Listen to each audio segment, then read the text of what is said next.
Now let's talk about you, Tito. You have a fight scheduled coming up with Lil Nog, correct? Let me know, how's everything coming along for your training camp? What is it that you're doing to prepare for him, and how do you want this fight to turn out in your favor? You know, of course, I just came off a fight against, Rashad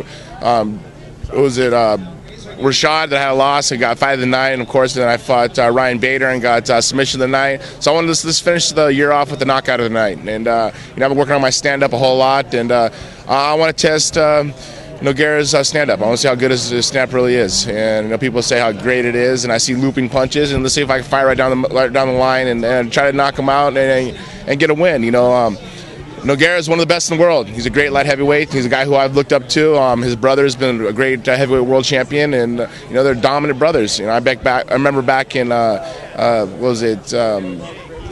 Dhabi when I wrestled in those submission world championships, and I took a picture of them, and they kind of didn't really like me that much, I guess. I don't know what it was. Maybe I said some interviews about Brazilians that I didn't really mean, and it was about selling the fight at the beginning, of course, but. Everything happens for a reason, I guess. You know, I respect both the brothers. I think both the brothers are great for the sport. You know, I think they're some of the best Brazilian fighters in the world, and I'm very lucky to compete against Lil Nog.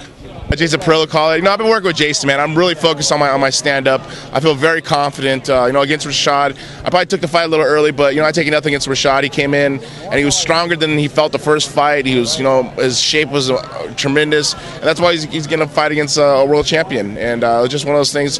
Against Lil Nog, I think I've done the work that I need to do. He knows I'm going to wrestle. I'm not going to wrestle. I'm going to stand up and I want to punch him in his face. I want to look for the knockout. I want to give the fans what they want to see, and that's one of the best fights of the year. What's important for you now as you're coming closer to the twilight of your career?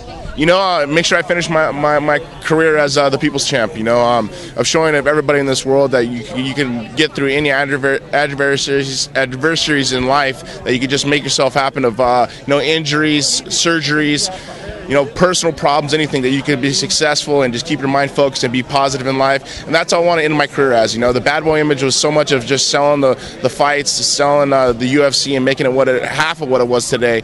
And you know, now it's about finishing my career and my legacy as being the people's champ, and showing that you can get through any adversity in life and making it happen. And you know, I want to make sure my kids look up to me as their father being the people's champ, and everybody look at me as being a respectful person. You know, I get a lot of flack of people talking about The Rock being the people's champ, but the last time I looked was the last time he competed as a fight.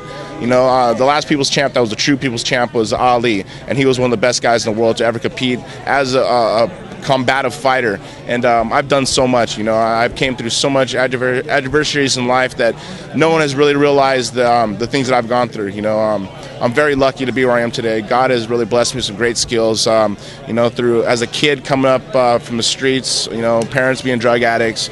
You know, I wasn't supposed to be successful.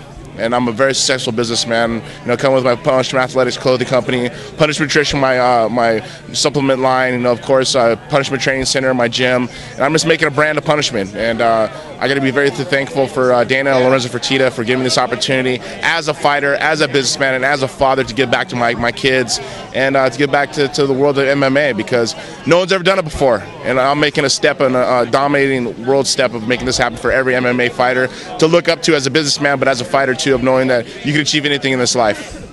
Tito, you've done a lot. Thank you very much. Certainly appreciate it. Thank you much, man. Of course, everybody check out Punishment.com. And of course, December 10th, UFC 140. Watch me beat down Lil Nog. Lil Nog, I still love you, man, but I'm kicking your ass.